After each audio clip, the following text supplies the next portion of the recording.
तर आता आपण इंडक्टर आणि कॅपॅसिटर यावर थोडेसे इम्पॉर्टंट पॉईंट डिस्कस करणार आहे. तर जसं आता आपण पाहिलं की व्होल्टेज अक्रॉस इंडक्टर म्हणजे VL is equals to L into DI/dt. ठीक आहे. पण हे आहे for a case of AC. जर मी इंडक्टरला जर DC अप्लाइड केलं तर if DC is applied, DC means what, डीसीची डायग्राम कशी असते जसं आपण इथं बघू शकता. Direct in nature, constant with respect to time. किती जरी किती जरी टाइम इंक्रीज किती जरी वेळासाठी आपण सप्लाय दिला तरी करंट हा कॉन्स्टंट राहतोय, तो चेंज होत नाहीये. जर करंट कॉन्स्टंट असेल तर DI/dt म्हणजे rate of change of current with respect to time काय असेल, तर तो सुद्धा झिरो असेल, कारण की हा कॉन्स्टंट आहे, ह्याच्यामध्ये काहीच चेंज नाही होते. त्यामुळे DI/dt is zero. Therefore VL is equals to also zero, कारण की हा झिरो झाला, त्यामुळे VL झिरो. जिथं व्होल्टेज झिरो असतं, हे VL झिरो म्हणजे नक्की काय, की इंडक्टरच्या अक्रॉसचं व्होल्टेज झिरो झालं. व्होल्टेज झिरो झालं म्हणजे नक्की काय, की तिथं शॉर्ट सर्किट झालं. ठीक आहे, तिथला रेजिस्टन्स काय झाला, झिरो झाला. तिथला रेजिस्टन्स झिरो म्हणजे तिथं करंटच्या अपोजिशनला काहीच नाहीये. करंटला अपोज करणारा असा कोणताच इलिमेंट तिथं नाहीये, किंवा तसं काहीच होत नाही. त्यामुळं ज्यावेळी लो VL is equal to zero, त्यावेळी काय होणार आहे, रेजिस्टन्स त्याचा एकदम झिरो म्हणजे ते शॉर्ट सर्किट झालं. ठीक आहे. त्यामुळे इंडक्टर हा स्टेडी स्टेट म्हणजे जसं तुम्ही तर बघता स्टेडी स्टेटला इंडक्टर काय म्हणून ऍक्ट करतो, शॉर्ट सर्किट म्हणून ऍक्ट करतो. ठीक आहे. तर हे इम्पॉर्टंट आहे, यावर क्वेश्चन विचारला जाऊ शकतो की इंडक्टर स्टेडी स्टेटला काय म्हणून ऍक्ट करतो, तर शॉर्ट सर्किट का, कारण की DI/dt हा झिरो झाला. Voltage across inductor zero, voltage across inductor म्हणजे तो झिरो झाला, म्हणजे तो शॉर्ट सर्किट झाला. ठीक आहे. सिमिलरली कॅपॅसिटरचं बघूयात. कॅपॅसिटरचा करंट काय असो, current in the capacitor IC is equals to C into DV/dt. ठीक आहे. जर आता मी तर DC व्होल्टेज अप्लाइड केलं, हे जर DC व्होल्टेज जर मी अप्लाइड केलं तर हे कॉन्स्टंट असणार आहे विथ रिस्पेक्ट टू टाइम. ठीक आहे. तर ह्याच्यामध्ये पण rate of change off voltage काय आहे का, तर काहीच नाही. त्यामुळं DV/dt म्हणजे DV/dt हा झिरो झाला. जर झिरो झालं तर IC पण काय झाला आपला, झिरो झाला. ठीक आहे. IC झिरो म्हणजे काय, की कॅपॅसिटर मधनं करंट फ्लो होत नाहीये. ठीक आहे. आता मला सांगा की एखाद्या इलेमेंट मधनं करंट कधी फ्लो होत नाही, की ज्यावेळी आपलं सर्किट ओपन आहे, सर्किट क्लोजच होत नाहीये. ठीक आहे. किंवा कॅपॅसिटर मध्ये जायला करंट पाथच पूर्ण होत नाहीये, म्हणजेच त्याचा काय अर्थ झाला, की ते ओपन सर्किट झालं.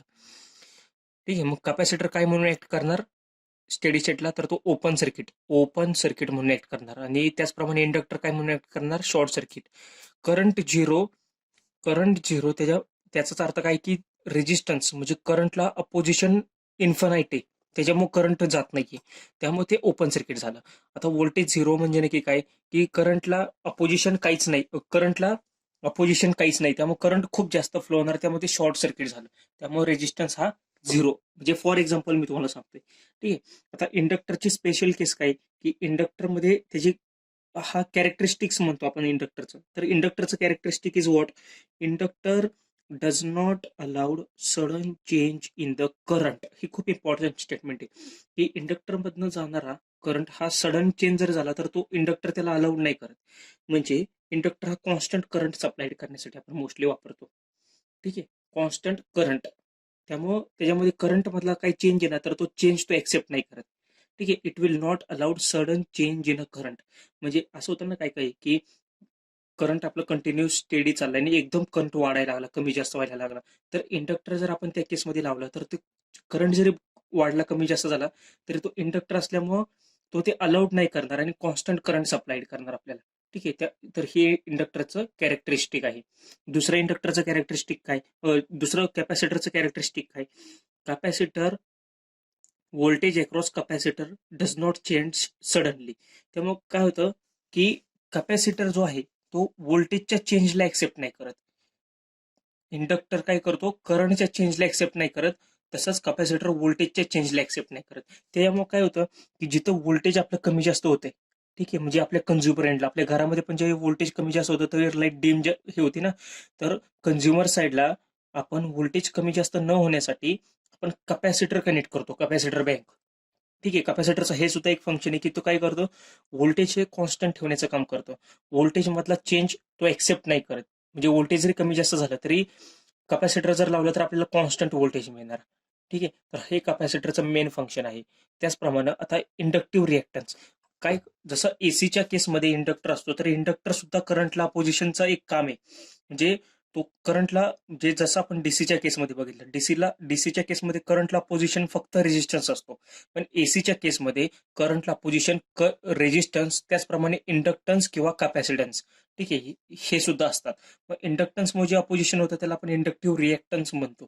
तर ते असतं एक्सेल, त्याला आपण डिनोट करतो एक्सेल. एक्स म्हणजे रिएक्टन्स. ठीक आहे, तर रिएक्टन्स म्हणजे हा एक्स, आणि इंडक्टिव्ह असल्यामुळे तो यल आपण इथं वापरलाय. तर एक्सेल, तर त्याचा फॉर्म्युला काय, 2 × pi × F × L, 2 π f l. Inductive reactance XL हे दाखवतो, आणि त्याचा फॉर्म्युला काय, 2 × पाय × एफ × एल. त्याचप्रमाणे कपॅसिटिव्ह रिएक्टन्स एक्स सी, ठीक आहे, कॅपॅसिटिव्ह रिएक्टन्स तो कसा दाखवतो, 1/2πfc. हे दोन इम्पॉर्टंट फॉर्म्युलेज आहेत, यावर एसी मध्ये खूप जास्त क्वेश्चन्स विचारले जातात. एक्सेल दाखवतो आपण 2πfl ने, कॅपॅसिटिव्ह रिएक्टन्स एक्स सी जो कॅपॅसिटर मुळे क्रिएट झालेला असतो, तर तो डिनोट करतो आपण 1/2πfc. ठीक आहे. तर आजच्या व्हिडिओमध्ये आपण काय बघितलं, रेजिस्टन्स, इंडक्टन्स, कपॅसिटन्स, त्या तिघांचे फॉर्म्युलेज बघितले आपण, तिघांचं फंक्शन बघितलं. Voltage across capacitor, current in the capacitor, voltage across inductor, current in the inductor, त्या दोघांमध्ये किती एनर्जी स्टोअर केली जाते ते बघितलं. त्यांचे मेन फीचर्स आपण बघितले, जसं तुम्ही स्क्रीनवर बघू शकता हे दोन. ठीक आहे, तर हे इम्पॉर्टंट पॉईंट्स आहेत इंडक्टर कपॅसिटर मधले, की हे तुमच्या लक्षात असायला हवे. ठीक आहे, तर आजच्या व्हिडिओमध्ये एवढंच. पुढच्या नेक्स्ट लेक्चरमध्ये आपण R L circuit, R C circuit, ते पॉईंट्स बघूयात. चल.